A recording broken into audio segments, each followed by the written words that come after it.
Anfield Road TV. Thank you very much for tuning in. If you are in the live comments, do get your comments in. We'll get to all of them.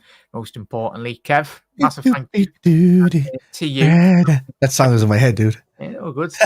How are we? Are you good? Good. Yeah, good, man. You? Welcome back. Yeah. Right. Well, thank you for you, K-Mac, and obviously Ricky from the 1892 Reds TV as well. Thank you, gentlemen, for covering as well. But yeah, today Callum's comment. I just spotted it. Oh yeah, there we go. Jack's gone for the Irish slot. Oh yeah, there we go. I've been gone for the day, and my hair's disappeared as well. So yeah. Chat, we got a very busy show. Kev, you're gonna go bald soon as well. So. I'm completely shaved on the sides. All of this here is just a big line. You know what my hair is like, but normally it's just in a Viking style. It's always in like 4 plaits going back that way. But, I'd love to be able to shave it off, man. But my job, as in my band, it wouldn't look good to just be on stage, rock band with a bald head with it. It's like Barry Bannon's hair, like the hair follicles left, like or Homer Simpson, like the last 3 strands of hair. Just let it go. It's shaved. No, my hair's always the same. Shave it. It's going. It's a bit like a VAR call, lad. It's going back on a free kick, 10 yards every year. Yeah, there we go. It's going to be on the halfway line by the end of the show, lads. A bit like man. I've always had a McDonald's shape hairline, though. I've always had acting here. Yeah. So big up the Irish loss there, of course. Chat, we got to speak about obviously a big issue in regards to obviously the FSG ownership, because it's a lot of chatter as well, and rightly so, in the fan base.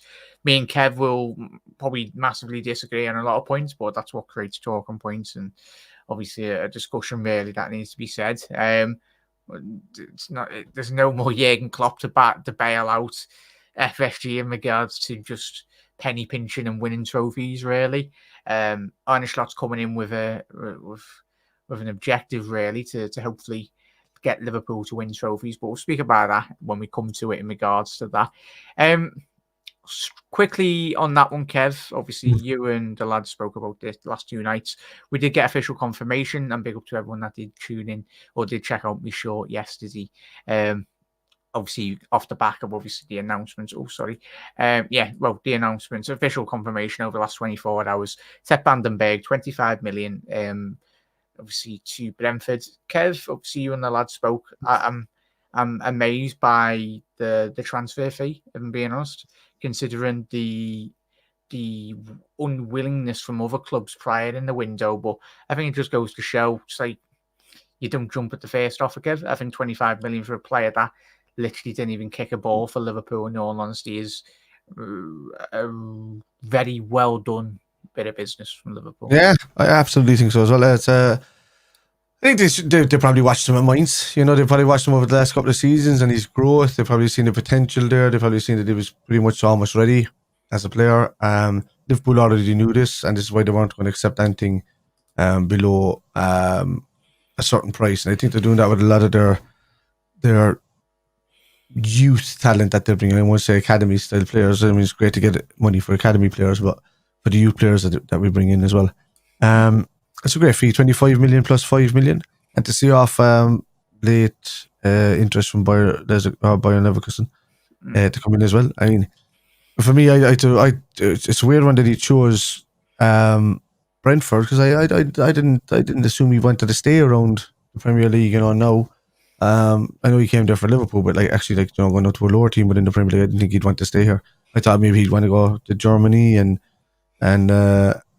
try and kick on from there, because he wanted to go back to Mainz at that time. But he was given out actually earlier in the window that Liverpool put a valuation on him above 20 million, and he was fuming at the club, because he was like, "You're not going to get that. You're making me feel trapped." But look, in the end, the club got the money, Sepp got his move, and all parties are happy. Yeah, 100%. Chat, we'll obviously be speaking about Costas in a little second as well. Big up there as well. Not official confirmation, mate, but obviously speculation. We'll obviously speak about it. But big up there to Sepp Vandenberg. And we will speak about Richard Hughes. How's that in regards to him needing to be a lot more proactive in terms of the incomings? It's all well and good bringing in all this money, Kevin, but what's it going to go on? Like a new expansion to the grounds? No. We're not. Like the most important asset for any, like especially in any business, you've got to boots on the ground, really. The starting 11 is the biggest value within the team. Obviously, the commercial side is important, but at the end of the day, if your football club's languishing in 17th, 18th, you're not going to generate much more revenue. Yes, you can squeeze penny pinch and get as much out, but I think from a seller point of view, you've got to applaud it. But another player as well, that Bobby Clark, we spoke about this week as well, Kev. 10 million, very good business again. Yeah. Continuing in regards, obviously Liverpool getting a 17.5 sell-on fee in regards to this deal as well. We wish them all the best, but yet again, I know you and obviously Mickey mentioned last night as well in regards to some players potentially going as well. But let's be honest, Bobby Clark, this moment in time in his career, is not going to be a starter for Liverpool. No. Similar with Stefan Denberg, not going to go straight in there as much as he wants. And Liverpool are generating this money, and we'll speak about the outlay. But I think in terms of Bobby Clark, 10 million, very good business considering I think they were trying to squeeze us by an extra 2-3 million as well. So I'm liking the fact that Liverpool haven't been budged on not just this deal, but in terms of the overall transfer fees as well. Yeah, absolutely. And there's another thing that's kind of bandering about the place at the moment with a lot of the fan base online and stuff like that. And they're saying that all of these outgoings and none of these these guys never play for the first team. They're not going to be missed within the first team. They got opportunities once or twice on the clock. And that's it. They're not part of the normal match day squad. When they're playing, I think only in the latter stage of the club's career did he give Bobby and that's because he made a promise to Bobby Clark that he would start them in games and stuff like that and bring him on in games and that's the reason why he's probably now left the club because Klopp is gone. So that was just an arrangement between him and his dad and Klopp, So, but I don't understand how Sepp van den Berg leaving and Bobby Clark leaving and some of the other lads that are just fringe players leaving is poking a big hole in whatever. We do have an academy and that brings up and gives the opportunities now to the next lads that we deem are good to come into the squad. So they'll be replaced from within the academy. What we do need to do is have a couple of top-ups within the squad. So, but associating those kind of sales to the sale to the first team is a bit ludicrous for me because there's no Do you think there's nobody gone out of the main squad besides Matip, really, and I know Thiago was a sick note and all of that. So yeah, I'll post that to you, Kevin, and try let us know your thoughts in the comments. Obviously, with the changing of management in terms of obviously tactical, a lot of similarities, not a lot, but in certain elements of Liverpool's game under Arne Slot in the coming years to come, hopefully will be, as you alluded to, we knew how much of a stronghold Jurgen Klopp did have. He was a big driving force in terms of relation to getting Liverpool moving us back up to Kirby, obviously the Kirby complex. So it was a lot more state of the art, a lot more European structure in terms of when you've got the management's office, obviously the head coach or whoever's in charge of Liverpool in terms of the dugout, they can look and analyze not just the first team pitch, but now they can analyze the under 21s, under 18s, under 17s, all at the same time in terms of the video analysis data lads as well that they can accumulate all that together as well. So it's in terms of the philosophy. Those youth players that we've mentioned, Bobby Clark and all that, obviously Harvey Blair as well, that I was bigging up 2 weeks ago. He's looking like he's going to Portsmouth for I think was it 350, 400k? No, that was 800k. It was 800k, around the ballpark. You'd probably say good money considering not going to get straight into that Liverpool street team as well. But it's the philosophy in terms of style of play, Kev, and a lot of those youngsters as well, chat, might be geared towards the old style in regards to Jurgen Klopp's style of football. And as you alluded to there, Kev, before, we can probably understand it. But as a fan, like all of us, we are looking at each other going, that's another one out the door, then sound. But it's a big but, though, Kev.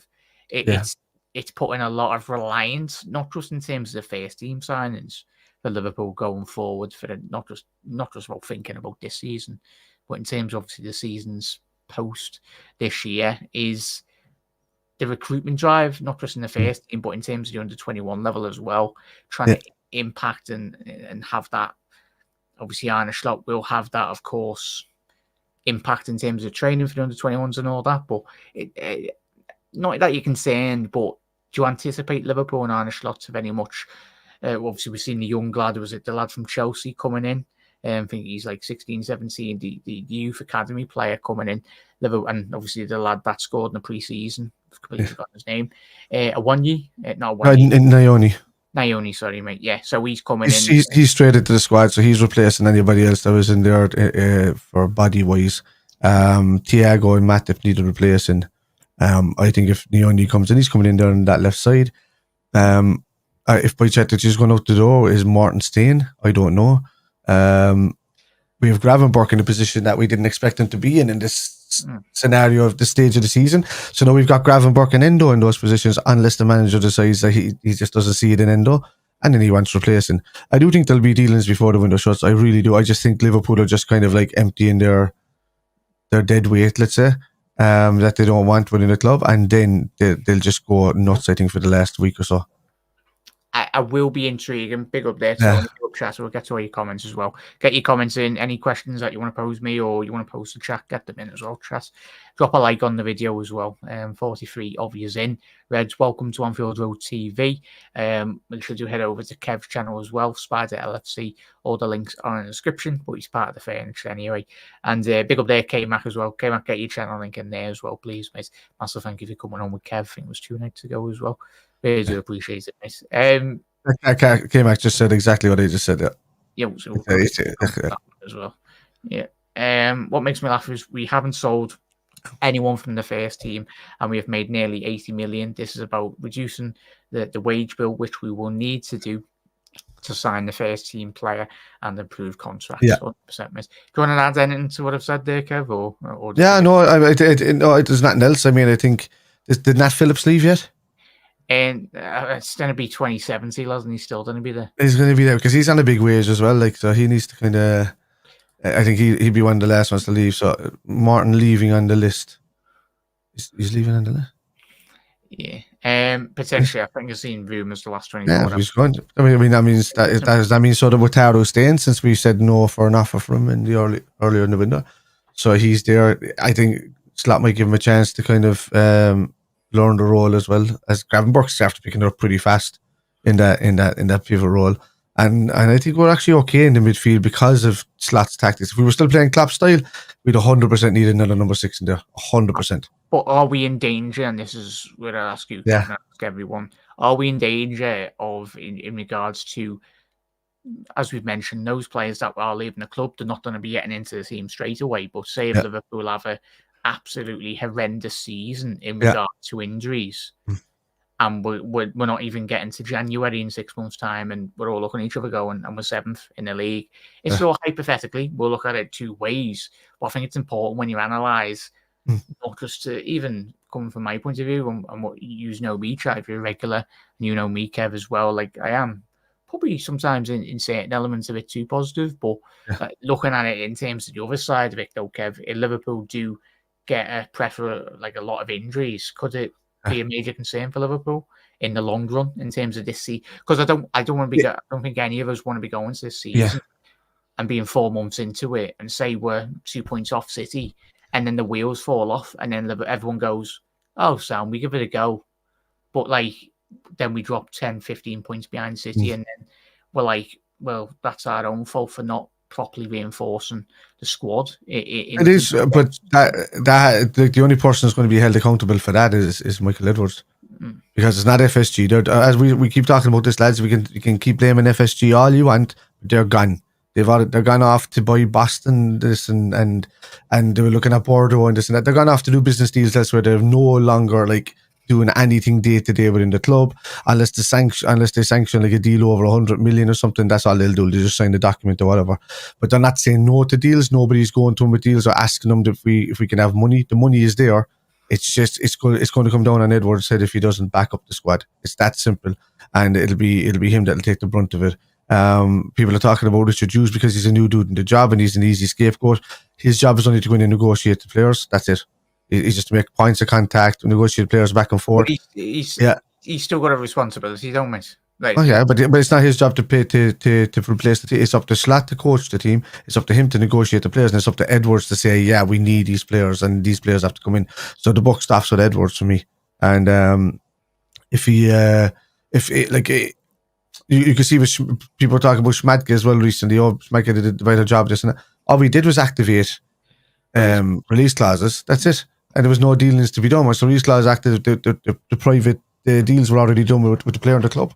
But FSG thing, lads, we're going to have to stop talking about FSG. This is all on Edwards, and it has to be pointed towards Edwards from now on, because it's his decision making and it's his line that's going to lead us to whether we're in trouble or not in trouble. Yeah.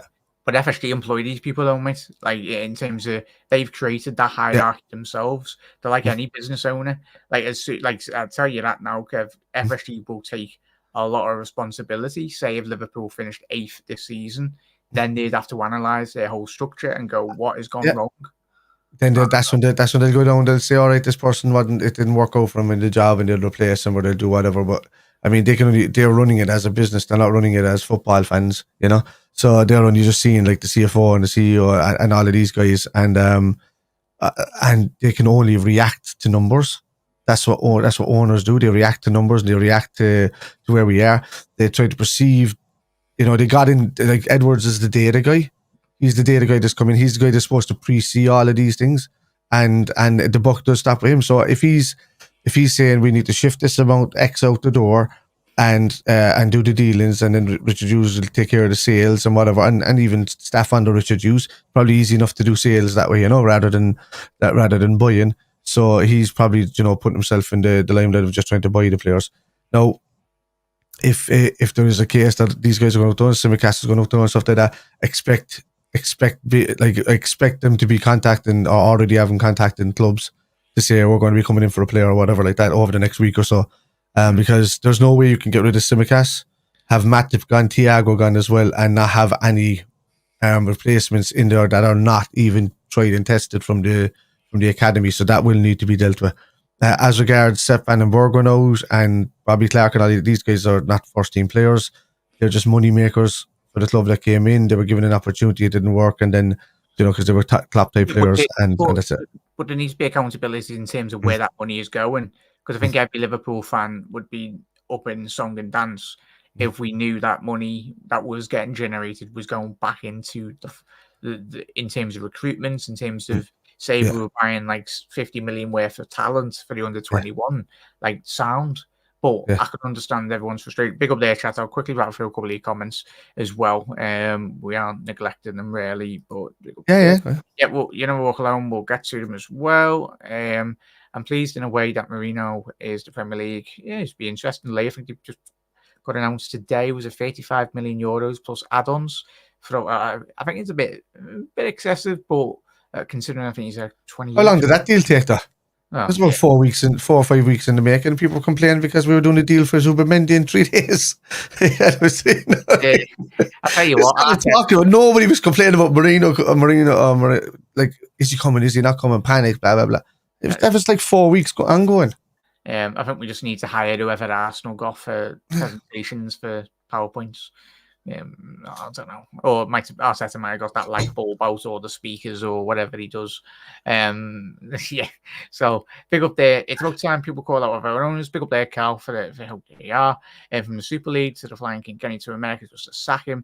They are so cheap. People need to wake up as well. Respected opinion there, Cal. Yeah. Great. It was an absolute joke at the time, and I think every Liverpool fan for what Kenny has done for this football club and the people of Liverpool as well, for the difficult moments we've been through, the families and everything as well. So it's,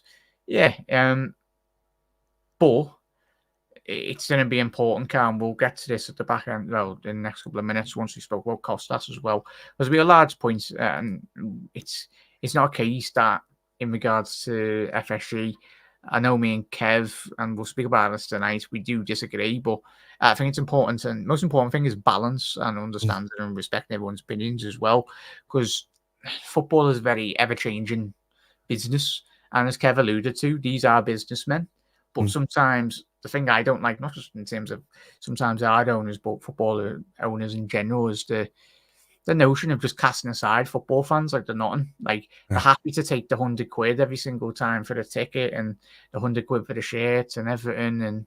But like the mismanagement. But look at Chelsea, look at other clubs down there in the Championship, League One, Way League Two, worse. Betty as well.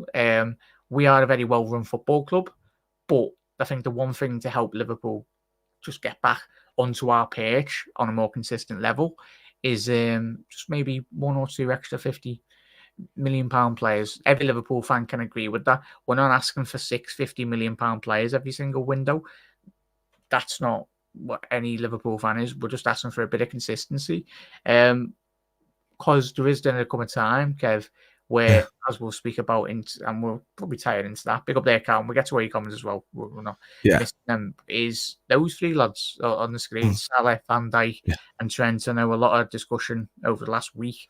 And I don't like how relaxed everyone is at the football club. Fair enough if all three of these lads sign a couple of contract extensions, but if they don't, I think you and Ricky and K-Mac mentioned it as well this week, is that's going to cost a lot of money to replace those three lads in this squad. Say if all three of them go, you're looking at in excess of probably 200, 300 million in terms of getting that quality back in the squad. I think the relaxed nature of the club will tell you that that's on the forefront of their minds, that once they do start balancing out the outgoings and stuff like that, then they're going to say, all right, lads, we'll sit down and we'll have a chat with you about your contract and stuff like that. Well, I think all of these things will be done in tandem within like 6 weeks of each other. I think it'll all get done and dusted. With regards, I think more so on that list, Trent will be done first. He's going to be the future captain. I think Salah should be given the extra top up of 3 years always, because he's just, dude is a machine. I mean, if James Milner was still having half decent football games at the age of 37, 38, even though, your body kind of tends to go no matter how fit you are, he can run all day for you. Salah can still do that for the next 4 years minimum. But say we don't give. I'd say we don't. We better get a replacement in, and it's not as easy as just always saying, let's just replace Salah. He's has been the best right winger in world football for the last 5-6 years. Van Dijk, he would get snapped up in a heartbeat. I tell you now, if Van Dijk become a free transfer, he would either go to Manchester City or he'd go to Real Madrid. They're the only teams. And if you're Pep Guardiola and if he's staying at the club and he signs a contract, I'm telling you, mate, everyone's like, oh, he's our captain. But I'm telling you, a player of those three lads' quality. And this is why I don't like how relaxed we are as a football club. And I might be proven wrong, and the majority of Liverpool fans out there as well. We might all come the end of the window. We might have signed 2-3 players sound, but judging off previous experiences and previous windows as well, though, Kev, when we had our greatest manager in Premier League era, and I get the structure and it's all different. And don't get me started on this notion really where people are just still. You can love Jurgen Klopp, but let's not forget. We've got Arne Slot as our manager. Anyone who's out there, like, the Jurgen Klopp era is gone. We had that time with Shankly as well, of course, the outpouring of emotion and all that. But I know for a fact, every single Liverpool fan out there, you just know from a media point of view, it'd all be, the journals would be out going, oh, Jurgen Klopp this, Jurgen Klopp that. But I don't want, like me, I'm just going to be focused solely on Arne Slot as well, though, Kev. It's doing me head in, like, park Jurgen Klopp aside. He's had the era, it's gone. It's on, lads. I loved him. I loved him, but he's gone. He's gone now. Like, say thank you to him every time you see him on a video online or do whatever like that. If he ever comes back as an ambassador in the next couple of years, welcome him. And like, that's why you haven't seen him coming in doing that kind of role straight away, because it'll undermine the next manager that's there. I mean, that's one of the big things that United made a mistake at that time when they had Moyes and then they brought Fergie back, and he was giving team talks of the character, wasn't he? He was and coming back as an ambassador, and it was just undermining everything a manager was doing. So let's kind of step away from Jurgen for a bit and just not mention him online as much. Leave the dude enjoy his retirement or his break at least, whether even if he comes back into international football or whatever. Remember, Ireland are still looking in the future, Jurgen. But even saying that, just stop comparing. Slot's got brand new tactics, brand new style. new football. We can't be saying the same old stuff time and time again online, saying, "Oh, we need a number 6 this, we need a number 6." When we don't, we play with double pivots now. We need there's different type of footballers we need from what we needed when we were under Jurgen Klopp. If Jurgen Klopp was still there, 100%, we'd need somebody to improve on Wataru Endo. There's a reason why our only defensive midfielder in the club, lads, is not getting a chance by Slot.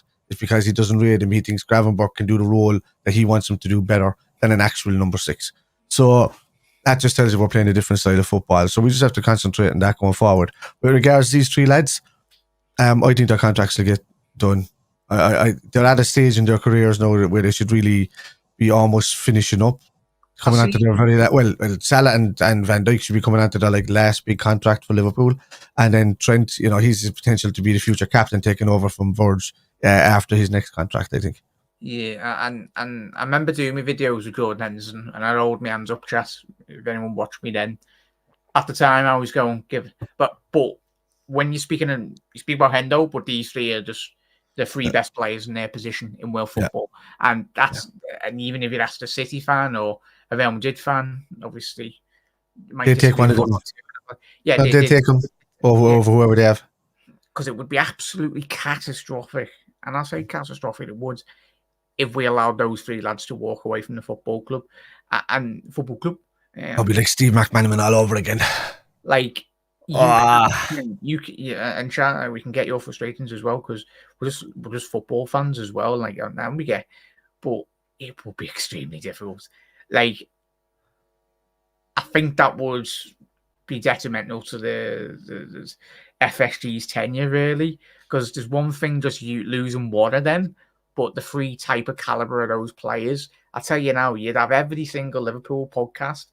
I don't think anyone would be defending the departure of all 3 of those lads. No. Like, it's that's when you'll see me in FSG outhead, lads. Yeah. Full on. I won't be just sitting right in the middle on Mr. Fair and thing. I will go gung ho against anybody who lets 3 lads like that walk out the door at the same time. I'm not a business fellow, but there's probably plenty out there study business. But like valuation, as the football club would depreciate in value, certainly of those 3 lads, because it's not just the commercial side, it's the playing side as well. And yeah, the outlay in terms, as I said, we've done plenty of shows over the last year, mate, as well. Yeah. I keep on saying it. You're probably looking at getting 2 or 3 players in just to replace the goal output of Salah alone. Mm-hmm. Unless Nunez started scoring consistently 20 goals every season, but that's another show for another podcast or another. I believe when I see it. Yeah, right. We'll rattle through all these comments as well, chat. I'm seeing big up there, Tony. I can see selling players. That's never play, but we need some of those boys when injuries hit and don't plan for that. Then get a couple in this season is going to be brutal as well. Yeah, 100%, mate. And not at the minute, and yeah, obviously Wayne Rooney. Yeah, I know everyone's questioning that though, Kev, but I think if he comes back to full fitness stands, we know his affiliation was to the blue side of Merseyside, and obviously Manchester United. But if there's one striker in Premier League era that he could learn off, it's certainly Wayne Rooney. Knows how to. Is that FSG? Come to get you. Let me see. That could be my wife at the door with the key stuck in her hand. There we go. FSG have turned up at Kev's door. There we go, chat. It gives me a good point to rattle through all these as well. Apologies, chat. I'm just flashing it up. It's far too many comments, which is great. Which is all well and good, chat. Unless Supermarket Sweeps. Jack Sloss. There we go. Yeah, nice one there. Luke, getting there, mate. You do a Dutch accent, can you? Yeah, no. I can barely speak English, and everyone knows that. But big up there, everyone. Yeah, 7 weeks it's taken that Marino. It's madness in it. K-Mac, just to let you know, which you might not like, Slot has a squad of 17 players, and he likes this. He doesn't want people in training who are not in his 17 as well. Probably, yeah, Kev. That works to an extent. Arne Slot is not managed in the Premier League. He is not managed in the Premier League. It's one thing doing it in the Eredivisie, and I think Arne Slot will learn. He'll know that. He'll have enough people, intelligent people around him as well, and himself. He's no mug. He'll know how difficult, how demanding it Yeah. is. He's already commented on the 12:30 kickoffs, Kev, and Yeah. he's only been here a month. Yeah. So I don't So know. does Sebastian, so did all. I just think, I think the Premier League should do away with these 12:30 kickoffs, to be honest with you. It doesn't benefit anybody on a Saturday morning. It really doesn't. Like you'd prefer if there was like an 8 o'clock kickoff on a Saturday night or the 7:30, and give them that slot. But this 12:30 stuff on a Saturday morning is just horrible. But like but like the sales and all of that is just. I mean, I don't know. I still don't know why we're comparing sales of kids to the first team.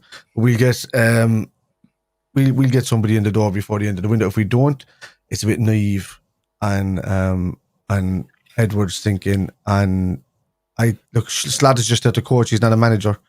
He's there to coach. He'll coach whatever players are in his squad. But he's going to be the first man that gets all the stick because he's the front and centre of Liverpool Football Club.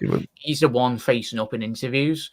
And this is why probably Jurgen Klopp just got frustrated and burnt out because he was sick and tired of trying to defend these owners. Like, you're telling me, like, Jurgen Klopp quickly at his tenure, and we're focusing on his tenure at the club. Like the Ibus and Canate situation, we waited 6 months, 12 months down the line. We had titles to win them, mate. Like, and I feel like the Davis and the other centre Kabak, that just stinks. It honestly stinks. It plays out.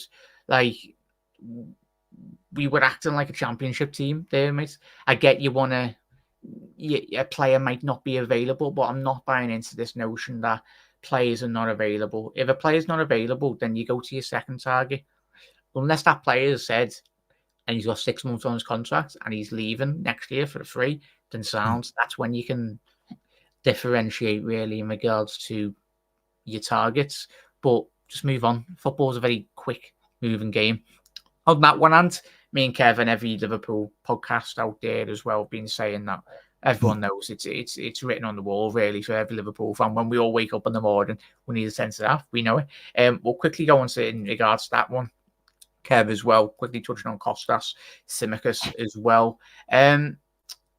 Looking like rumoured today, and we say rumours because it's just rumoured at the minute. Kostas Tsimikas. Mass exodus really in regards, but I think if he was to go alongside Joe Gomez, that will be a massive indicating factor of probably a big centre half. And I say big, I mean Mahusiv in terms of a big transfer fee coming in to a new centre half or centre half that can play fullback as well down the left. I think you might even go for two. I think anyone need no guy that can play.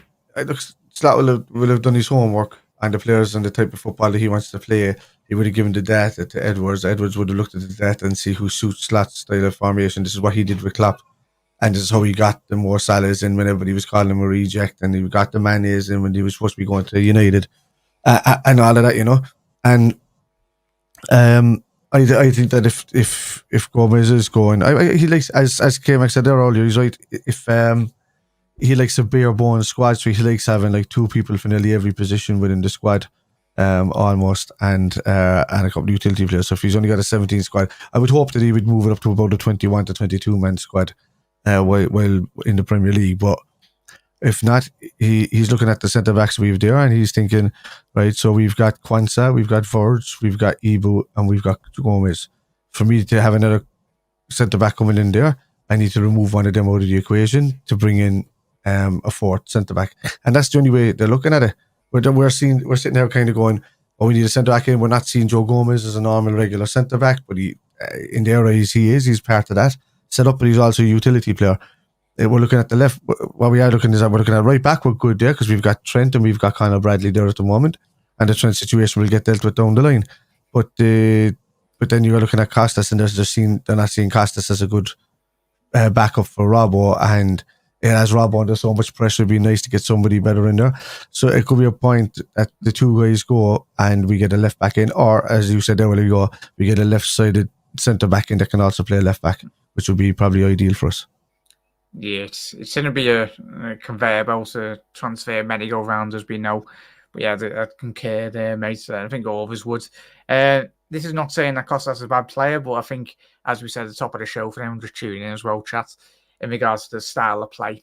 Style of play is very key.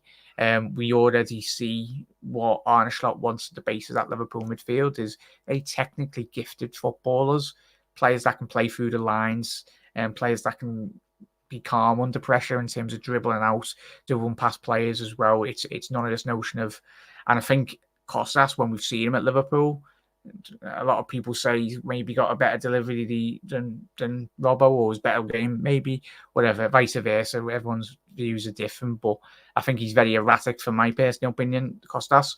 Gets to the byline sometimes. We've had much worse left backs, but I think if he just waited that extra half a second when he gets into those positions, and I think that's what Arne Slot's already seen, and he sees so much more than all of us in terms of a match day and all that. He's seeing these players day in, day out. He's seeing those youngsters day in, day out in terms of their developments, and he's probably just went, I've seen enough. I absolutely do. I think that's what he's doing. I think he's after looking at, and he's given them a good few weeks to look at the squad, because he can't just look at them in the first 3 or 4 times in training and then turn around and say, "Oh no, I'll change. No, I'll get rid of the lads and whatnot." He's 100% after giving him a good study, seeing who doesn't suit his scenario, and he's getting all the outs out the door before we end the transfer window. And well, he can. He's getting the Bobs in. Well, him, Richard Hughes, and Edwards mainly. And I think that that we'll start taking punts at people before the window closes. I don't think we want to look desperate. We're just kind of still going about it nonchalantly, because people know that we need a couple of players, but we can't look like we're on that like we'll pay anything for somebody, It's how we present ourselves in the market as well, though, Kev, and Chas. Very important. Like a bit of poker, really. I think as soon as Liverpool move, it won't be the Premier League that feels our money. Everyone around Europe will be going, "Oh, hello, Liverpool are on the market now," and that will start the conveyor belt, really, of every football club in Europe. Especially when we like doing things quietly. Yeah, because I think if we go for a player, apart from the certain Spanish lad that we won't talk about a couple of weeks ago, no comment. We couldn't get that over the line. But if we set up our store and none of this notion, go in for the player, first discussions, Arne Slot speaks to him.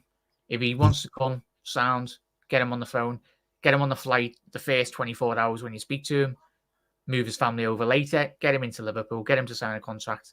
There we go. I know that's not how football works. It's all about moving and all that. But we are running out of days in terms of bringing in players.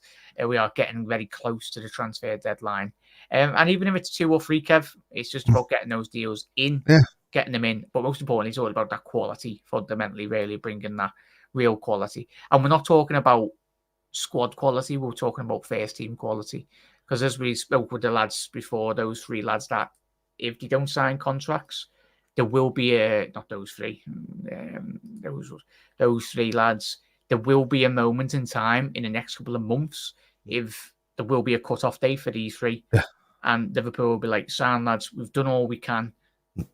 And if that's that, then fair enough. Liverpool and surely they already know by the club. The club say, "Look, lads, we'll talk to you in the next few weeks once we just get this window done and the sales and all that kind of stuff. We'll chat away at you," and they'll probably reassure them like that they're 100% a priority, or they're going to be fair with them. Like Verge wouldn't be talking about coming out saying what he said about the signings and this and that if he wasn't planning on staying at the club, or he didn't care about the club. He's saying that's why he's saying he wants to see the signings coming in. He wants to force that because he knows his contract situation is coming up. So I know he's saying that publicly. He shouldn't really, but that's more of a personal thing for him to do. He shouldn't really be saying it as captain. But it's modern day journalism. Like just about, if we were interviewing a player, we'd certainly try and get a good answer out of him in terms of the way the world. I think all 3 of them sign. I think where are they going to go? To be honest with you, I think most of the places are filled for. I think Real Madrid. If I'm Real Madrid, I'm getting on the blower and just getting in terms of getting Van Dijk at a football club in a Van Dijk, yeah. Nacho maybe as well. Yeah, you'd move heaven and earth. Like the fact that they've got that confidence of getting Kylian Mbappe in now, that was like the biggest transfer over the last 30 odd years in football. We know But that's what you got to look at as well, Jack, is the amount of money that they're spending over a 3-year period now, because that's a big deal to bring Kylian Mbappe in, at this He can venture. afford Jude it. Bellingham, but Jude Bellingham, no, they can't. As much as they do, they run within it. They still have a level that they have to fork out. They can't go and spend 300-400 million over a 2-year period. They can't. Like, there's no way they can. So this is the thing. It's the deal. So they couldn't go for Verge and Trent at the same time. I think that would be massively outlaid though if they sold a Valverde or sold a Rodrigo. Real Madrid, I think that's where they would get the money back, and I think they'd even Real Madrid bite the bullet in terms of potentially selling too many if they needed that money to go. Because there's certain footballers in world football that every football club would make the exception for. Trent is that for City, Real Madrid. If Barcelona were prime Barca, I think then they didn't have obviously Dani Alves or whatnot. But yeah, if Barcelona were up there, like there's exceptions in world football. But it's quickly back through all these comments. There's plenty of comments. There's even comments about 12:30s as well. Big up there, Alex. Yeah, hopefully we'll see a couple more incoming as well. There'll be plenty of shows on. Don't worry, Alex. We'll get your endorphins going, man. There's going to be a sign in this week. You'll get your fix of your ultimate team fix. We'll get it into you. No, it's not ultimate team, Kev. It's just about. It's ultimately. I know it's filter, but it's that need. No, I call it the ultimate team fix. That's what I call it. But we have a need to wanting to be top of the league, lad. I know. It's not just a need of just bringing players in. Like, sorry, this is coming from me. I'm sorry if we want to show a bit of ambition. No, I don't know. Like, we'd only be 2 weeks in a couple of weeks' time, and Maka gets injured and Gravenberg gets injured, and then we're 100%. Relying on Tyler Morton. Like, you don't win league titles with Tyler Morton, and that's. I'm sorry, but you don't. That's true. Like, you win titles with Rodri or that type of player as well, but. I don't know. The only reason I'm not fretting is because I've seen what Arne Slot did at Feyenoord to win a title. He bought 17 players to upgrade the team, and he did it late in windows as well.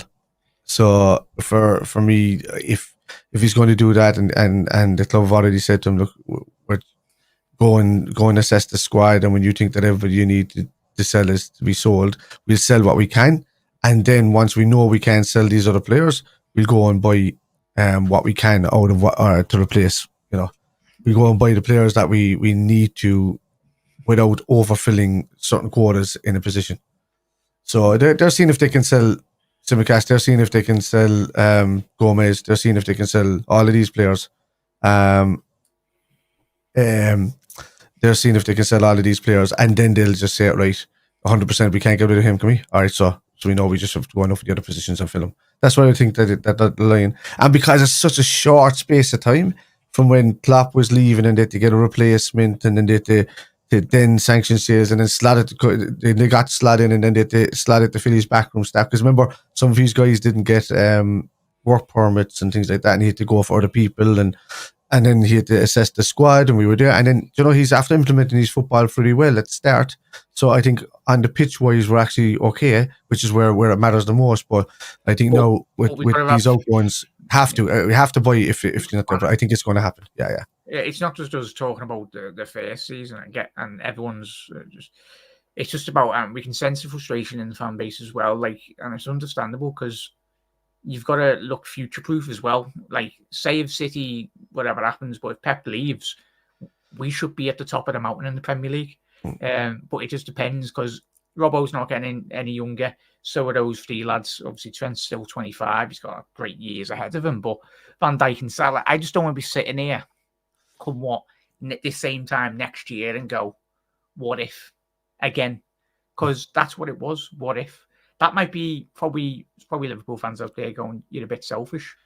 Or when we've got these great players, we're not talking about the years of having Paulsons and the Aqualanis. We are talking about those three lads. We're used to a certain standard of football, and we want to keep it going. I know what you mean. Exactly. And yes, there's a change in structure of manager and all that, but plan when you're at your pre-plan when you're at your strongest as a football club.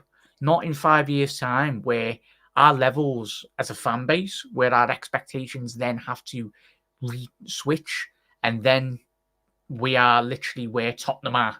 like, or Tottenham have always been in terms of like mid-table or like an Everton or a team down there.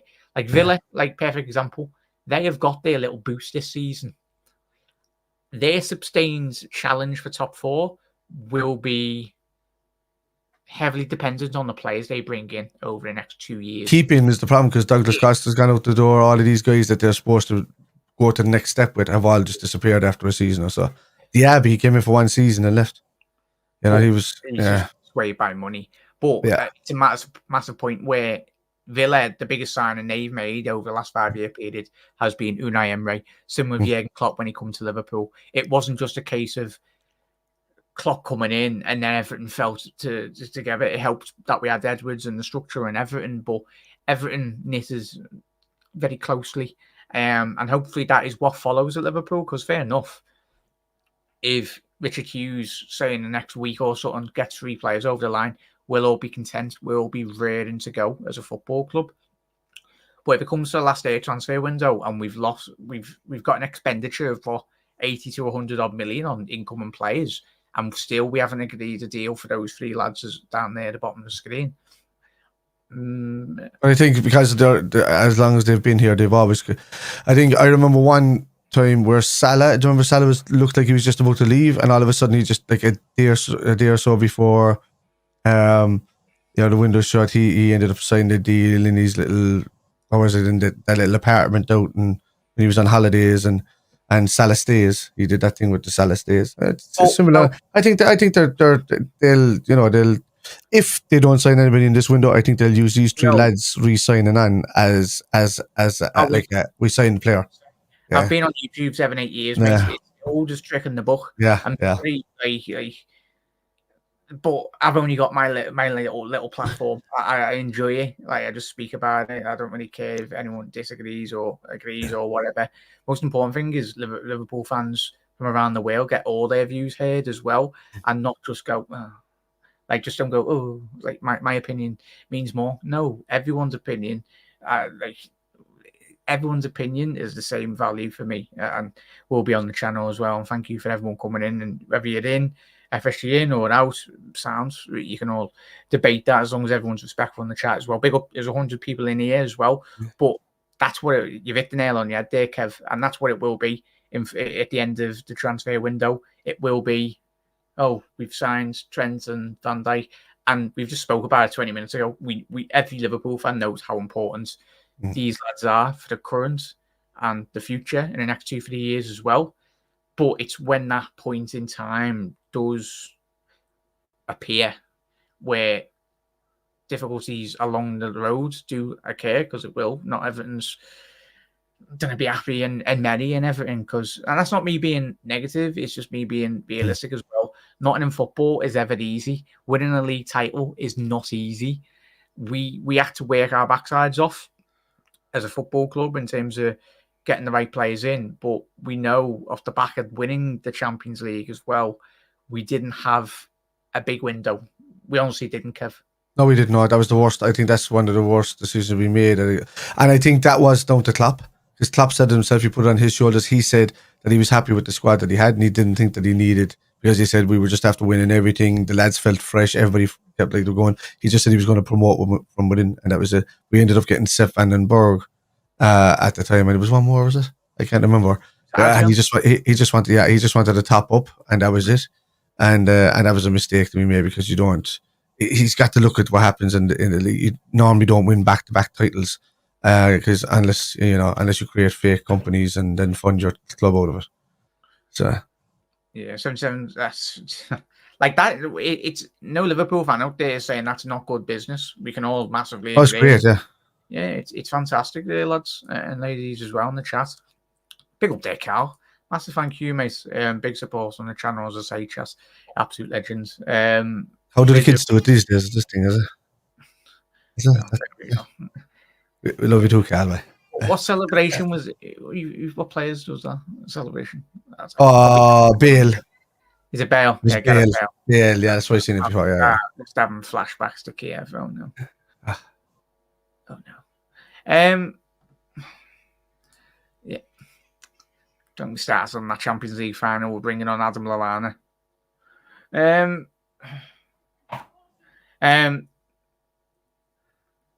He was The second list. if the three of that next three next year, how conflict the chat are getting replacement, how confidence, we're just asking big up there, so driving the debate in the comments as well. 19, I think we're Kings of the Wales. Yes, big up there. It's we wear different gravy then. We wear different gravy. Yeah, 100% there, mate. Hey, Kev. I really don't care what we do. Is there just useless? Yeah. But just big up there, mate. Big up there. Yeah, big up there. Jack, spot on. I don't want to think about it. Yeah, what if? Some of these guys, of course, in the boards. Big up there. Abola. Hopefully I've said that right, mate. Some of these guys actually bought on the board to a club like Liverpool are not used to winning big like Hughes. Why would FSG do such recruitment? Kev? It's just his ability to negotiate. He's highly recommended. I think Bournemouth were lucky to get him at the time. I think so. I think the other clubs were vying for him, but I look. It's obviously comes with a high regard and a high standard. At the end of the day, as it goes along, he will be judged and it is to get over the line. The Zubimendi thing, we can't really blame him for that. He threw everything at Zubimendi, and Zubimendi and his family decided they didn't want to do it. Who wants to stay in mediocrity instead of winning things? And that's that should be enough for any player worth their salt in a club like Sociedad to want to leave and go to a place like Liverpool or Arsenal or United or any of these teams. That alone should be enough. And knowing that you're going to be bumped up in wages, that should be enough for any sane person. But he loves the club. His family wanted to stay. All of the above, and there's nothing that Hughes could have done about that. The fact that we stayed in the race long enough when he immediately said no to everybody else, it just shows the testament to how big the club actually is. So, because Barcelona went in for him, Real Madrid inquired about him. He said no to Bayern. He said no to United. He said no to Arsenal. And then Arsenal had to go after Moreno because he said no to them. Marino. So it's the club, in terms of the people that left the club over the last 6 months, are still they were still getting contracted and paid to do their job. I do feel the club, like Julian Ward and other lads before them as well, didn't make the transition as easy as possible, because chat already is at the nail on the head tonight as well, that the deals for Trent, Salah and Van Dijk, they should have been done 12 months ago, or at an appropriate time when there was not a lot of noise at this moment in time. Maybe the lads themselves asked, could they wait and just see what's happening after Klopp? Maybe they were going to do the dealings, because there was talk of Trent signing his contract before Klopp was leaving. Then Klopp decides to announce he's leaving, and then the talks were put on hold with Trent. I think Trent wanted to see what the new regime was going to be like before he said yes. So it's not like anybody sat down and talked to him about in the club. I think they sat down and talked to him months ago about it, and I just think he wanted to see what was happening with Arne Slot and what way they kind of changed, because he was really, really close to Jurgen, and but he still loves the football club. So it's that differential, really. It makes it interesting, really, in regards to trying to separate the manager. Obviously, Jurgen Klopp, big personality, but Arne Slot is still there. I want the players to just get that contract signed. Like, you sign, just be. I get if Jurgen Klopp was at, say, Brentford. Van Dijk doesn't probably go to Brentford. I don't know. He could not. I don't know, but it's going to be one of them. Chap, we need signings in, and we can get your frustrations as well. But up there, Exodus. The sale was complete as well by Vandenberg to Brentford. Ornstein tweeted it. Yeah, we covered that yesterday as well. So, chat. It's old news. We are up to date as well. Anyone just tune in, go back, rewind. We spoke about that at the top of the show as well. Yeah, pick up their chats, expecting news out of nowhere as well. There was a comment that wanted. Pick up there, Brandon. Are you guys congrats celebrate? No, it's no celebrating there at all. Brendan, we want quality in, and I think there's not going to be any Liverpool fan out there that is. I do struggle to really back FSG at this moment in time, because I think every Liverpool fan out there, Everton or good, Kev? Yeah. It was just the two of them were playing and chasing each other and hanging on up the door, and I was like, guys, I'm live. So and he said, "Oh, sorry, Kev, I didn't lock the living room door." So yeah, there you go. In terms of obviously, yeah, there's no celebrating here. Let's go rewind the video as well. Now, welcome to the channel, miss. Seth deserves to set on the team as well. Yeah, professional. Yeah, Bobby Clark got number 10 at Salzburg as well. So that just shows you how much they're kind of rating him over there. The Plefliners. So straight into number 10, not even like a kid's number, you know. Yeah, 100%. Ricky's FSG out, and there's large sections at a fan base, and I don't like the way the fan base just goes, like, just turns the nose up at people that have FSG out as well. But I suppose you get different variations. So who are they going to replace him? You see, when I hear somebody that's completely FSG out, who do you replace him with? That's what I ask. That's the question. I simply ask, who do you replace him with? And if they turn around and say, "Oh, somebody that'll do better for the club," how do we know this? How do we know any of it? This is the biggest question you have to ask. Not that you're FSG out, because I'm on defensive board. I don't like American owners. I don't like their business mentality and all of that. But I'm also looking at the side of where they did balance the club completely and turned us into the powerhouse we are now. Yes, we could have gotten somebody in that could have done the same job back then, but there was a lot of, what would you call them, shysters they were called back then. In that the Thailand group that was all made up of false money and stuff like that. And there was another Hicks and Gillette scenario, and then you had have struck gold though, lads. They bought 400 million, and fair play from a 300 million even, I think it was. Yeah, it's cheap again. $4 or $5 billion franchise or million. Then you gotta ask yourself a question: why didn't David Moore do that before? Why didn't the fella before him do that? Why didn't he turn it into a $1 billion thing? That's what you got to look at, and these are the questions that are looked at. FSG turned it into that, and by appointing Klopp as well and making the right appointments, there's all of these little segments that kind of filled in the little gaps that brought us to where we are. But business-wise, they were just shrewd businessmen, and they're good that way. As football fans, and the fantasy of football, people just don't like them because they're just not spenders like Chelsea, and that's the problem with it. And it's a lot of newer fans. I'm going to say that, right? Not a lot of fans. It's newer fans that are doing most of the complaining. So a lot of kids and fellas that only came back after 30 years after we started winning things. No, but we only started winning things because we had Jurgen Klopp, don't we? I know. Look at how they managed Brendan Rodgers, Roy Hodgson. I know, but even with Brendan Rodgers, as average a manager he is, he's still done well that season 13-14, and we were going against the powerhouse of City. So you got to see that there was improvements we made along the way. We didn't buy the extra 50 to like £100 million there then as well. Like we should have kept, if we'd have kept the whole of Torres with Suarez that time, it would have been phenomenal. I just think it would have been nuts. I just think Andy Carroll was a slow down process. Yeah, like I just think we just got very fortunate as a football club in terms of having Jurgen Klopp on the market. Oh yeah, it wasn't magic from FSG that he just pulled out. No. It's got nothing to do with the football from 2015 onwards. I'm all about where we were about to go into administration, and then already bringing in sponsored deals that were way more like Adidas. Everybody's dying for Adidas to come back. They cut ties with us.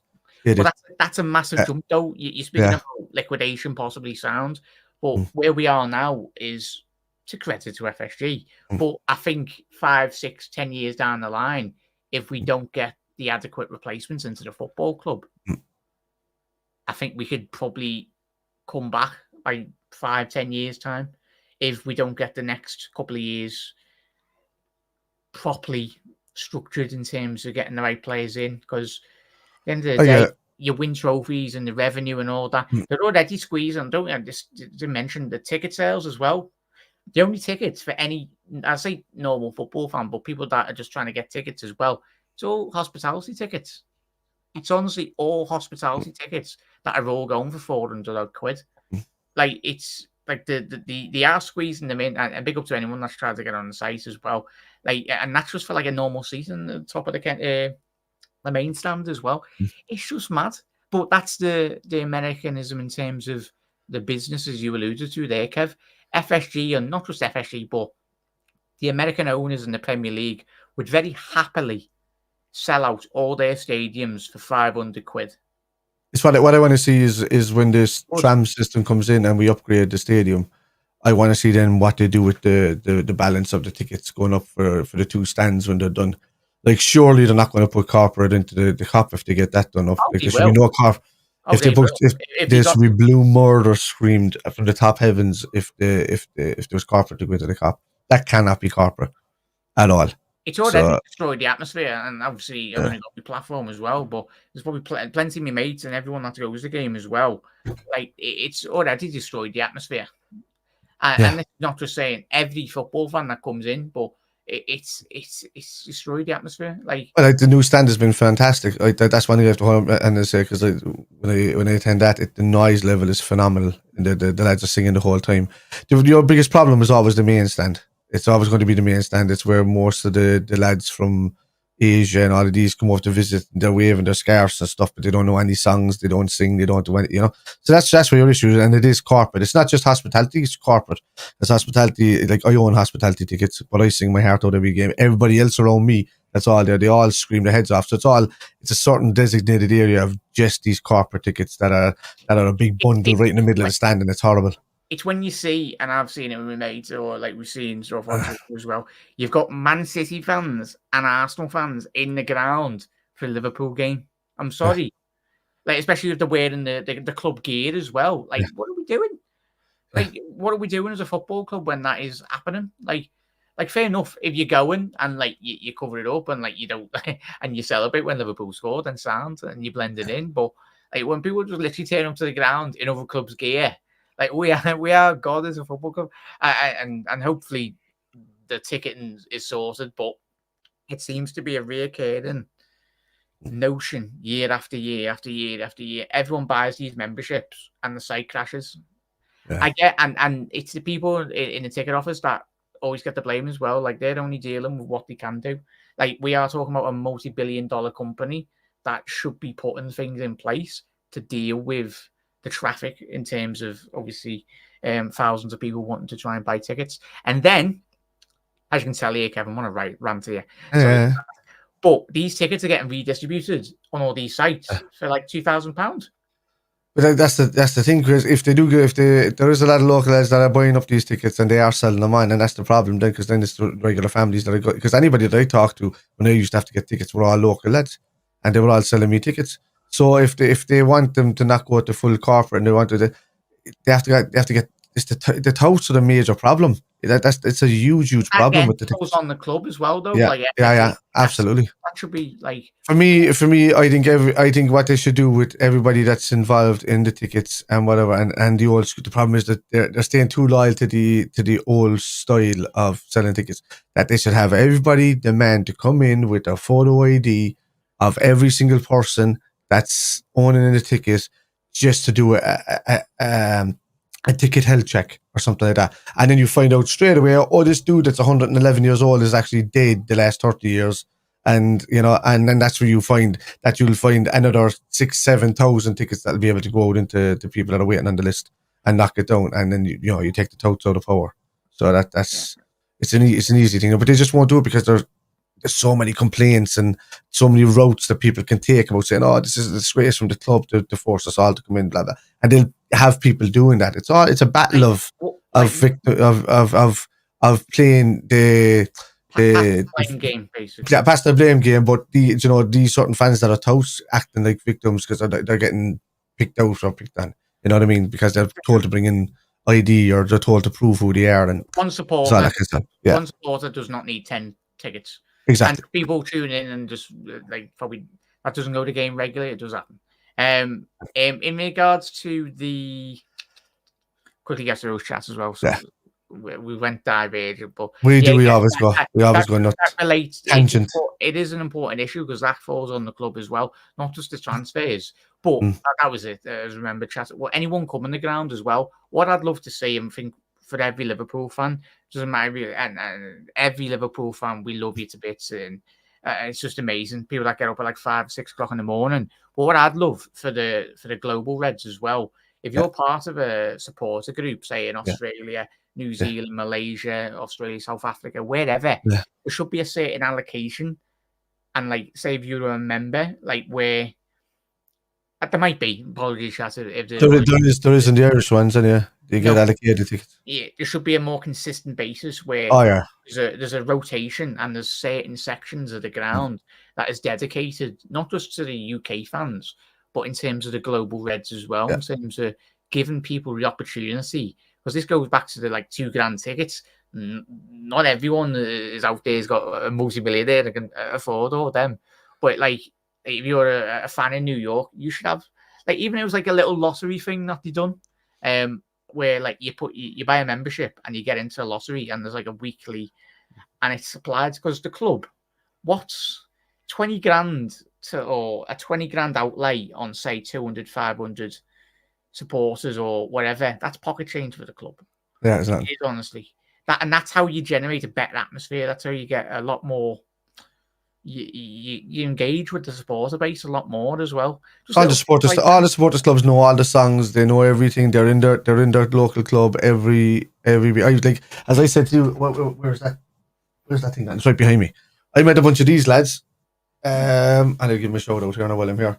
But these guys, the Murfreesboro, Liverpool official supporters club in Texas. Yeah, Texas. I think they're from that way. And they go to all the games that were over there for the American trip, and we were over there. I met him for the Man City game as well, just last year personally, and knew all the songs. They live and breathe Liverpool. It's these kind of guys. It's just the problem is these kind of guys should be allocated more tickets. They should be able to come more frequently. You know, they should be able to enjoy games because they're just fans like we're going to be. Because I mean, all the locals should get the tickets first, obviously. You know, that's the way I've always said it. I mean, that's the reason why I lost out on my season ticket to get a normal season ticket, is because I was on the list from 1985, 86, and then in I can't remember, lads, in 99 or between 99 and 2001, the club changed the policy where it went to you had to have the L4 postcode, and then I got dropped down to like from like 800 or 900 on the list down to like 40,000 or something. I know what it was. So I was going to say, but, if you're in the season ticket should list, be that way. no, I think the season ticket list has been shut for a long time. Yeah. And I'll say a long time, feels like 10. There's a 60-year waiting list. Yeah, it's ridiculous. But it is what it is. I suppose if you're a big club like Liverpool, it's a lot more difficult. But if anyone watching from FSG, like just so that's you're wondering why you pay for the prawn sandwiches, Jack.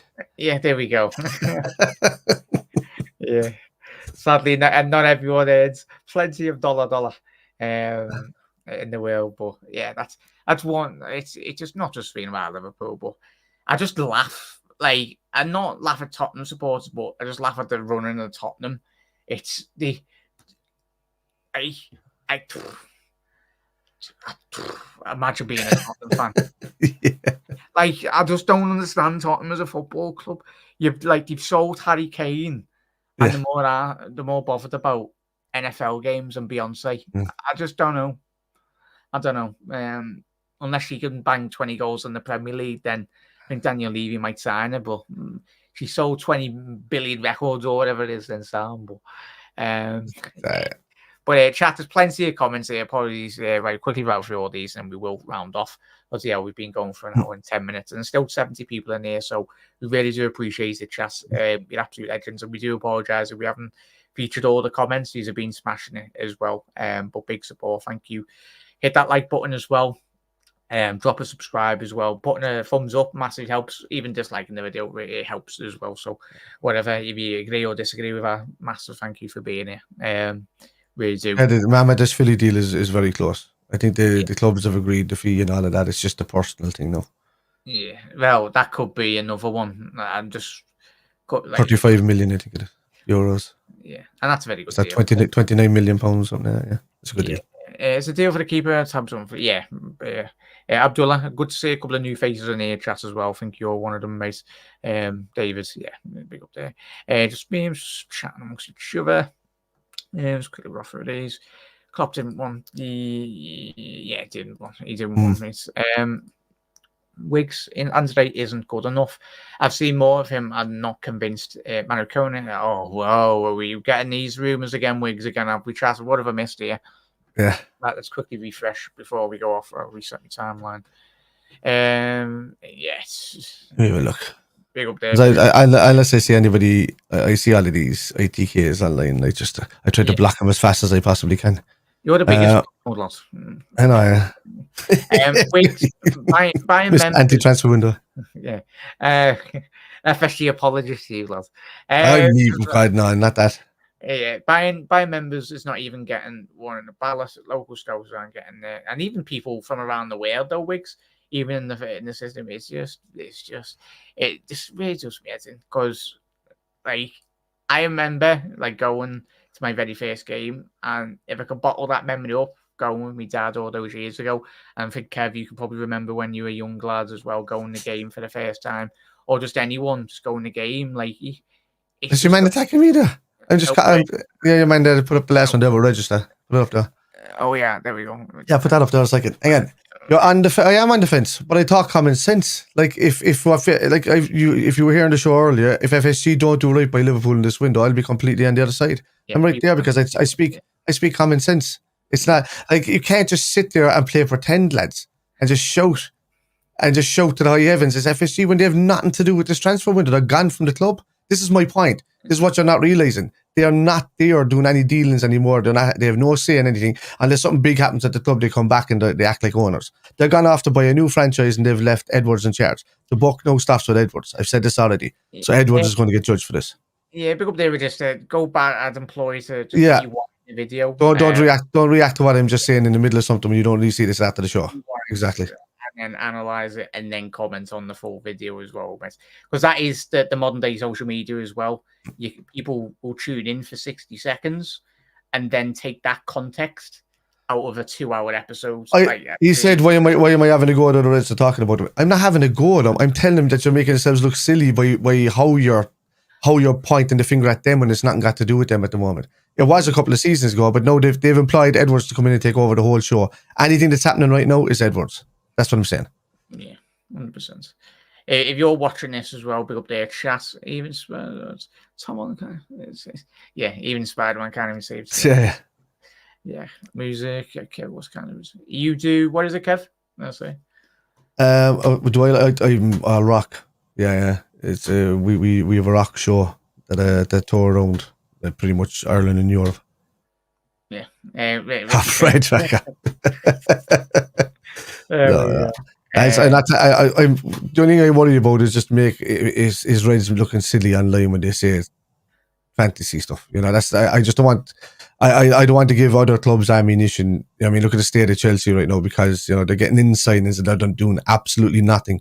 United have spent like 260 odd million on ex-Ajax players, and they don't look like they've improved. Ajax, I've seen that statistic. I think 23 million or something. Yeah. Nuts. It's just we have to do the right kind of deals. That's my point, and that's down to Edwards and Richard Hughes. I'm not having a go at anybody. So, so I don't know. Yeah, if that's what I'm saying, lads. If you want to sit down and have a chat or anything like that about this kind of stuff, then give me alternatives. Yeah, give me alternatives. Give me alternatives to come in and talk about. Show me who would do a better job right now. That's my point. I don't want any oil barons or any of these Saudi fellas coming in and ruining the club. Basically, it's not what the club's about. So, I want FSC to stay out of the way and let the club run itself. That's what I want. Yeah, big up there, Wicks. All good, lad. All good. As I said, he's entitled to his views as well. But as I said, absolutely, yeah. Rewind the video, lads. If you literally just tune in and all that, proper context as well. But we know the social media world we live in. I just use common sense. That's all. I use basic common sense. Yeah, we just if you want, we can post a link in the comments tomorrow, and you can pop on, have your say as well, and get your say on. We're very happy to do that as well, mate. So as I said, literally, you literally haven't watched the whole episode. As I said, everyone's views are entitled on the channel, whether you're FSG in, FSG out as well. But I'm guessing that fell on deaf ears really, in regards to what we did say. So, but yeah, Chas, big up there. FSG said they were open to offers. Yeah, I think they just wanted investment in the end, didn't they? I think it was misconstrued by the media. Yeah, and even all the top journalists, the very highly regarded top journalists out there did report, and we spoke about it at the time as well. So it's all well and good, yeah. So best job at the moment. But yeah, big up there. Matthias, only over top 5 leagues who haven't strengthened our squad. Yeah, Matthias. And anyone just tuning in now, obviously still 71 if he's in, just rewind. We said our piece, really. It'd be an absolute catastrophic event in regards to if Liverpool don't strengthen this season, because we are a couple of injuries off. And as we said, the buck does stop at the owners in terms of Hughes as well. Like, we need Arne Slot to have the best foundations, really, to win trophies this season, because that's what it's going to come down to. We're not in a notion of celebrating fourth. I've just mentioned Tottenham. Like, they're just surviving the Premier League just for vibes, and Daniel Levy's paycheck as well. So all went good. Chat's been big support on tonight's show as well. As I said, and it absolute legends. Big support on everyone tuning in as well. So everyone's comments. Big up to Carl as well for the super chat, mate. A massive thank you as well.